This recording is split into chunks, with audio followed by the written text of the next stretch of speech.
Les histoires du pays, partie 1. Mon père avait beaucoup de biens, des terres, des maisons. Un jour, il a un de ses grands frères, son grand frère, même père, même mère.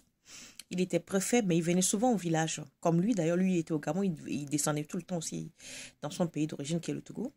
Et donc, il décida de donner une de ses maisons à son grand frère qui avait beaucoup de femmes, qui venaient régulièrement puisqu'il était préfet, donc la prestance, il fallait une belle maison. Et il lui a prêté en attendant, puisque mon oncle était en train de construire aussi l'une des siennes pour lui. Donc, il a mis ses femmes et enfants dedans. Sauf que 10 ans, 15 ans, 20 ans, mon père, un jour, décide de récupérer la maison et demande à son grand frère, il faudrait que tu penses à me rendre la maison parce que j'aimerais la récupérer. Mon oncle dit, oh, il n'y a pas de souci. Donc, un jour, mon père était reparti encore. Au moment de partir, il a dit à son petit frère, qui est mon père, ah, ben Jean, viens, on va prendre un verre. Mon père est parti, ils ont pris un verre chacun.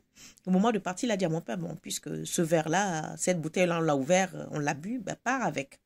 Mon père a pris la bouteille, il l'a mis dans ses bagages, il est rentré au Gabon. C'est le début de l'alcoolisme de mon père. Je vous raconte cette histoire-là juste pour vous dire que parfois, en Afrique, nous avons des pouvoirs terribles. Je peux manger dans une assiette, tu vas manger avec moi.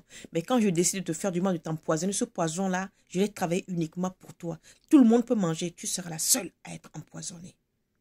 Et tout ça pour que mon père ne réclame plus jamais cette maison ni ses biens.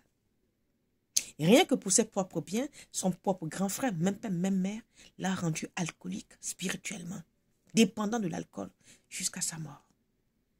On peut faire ça. Ben oui, on le fait. Il s'agit de ma famille. Donc, je pense que nous qui vous donnons des conseils souvent, il faut aussi qu'on dise ce qui se passe dans notre famille. Parce que dans nos familles, c'est pas seulement rose. Hein. Yeah! Qui vous a menti? C'est Kinda Mabé.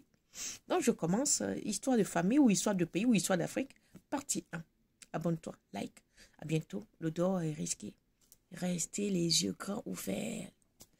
Prenez soin de vous. Ciao.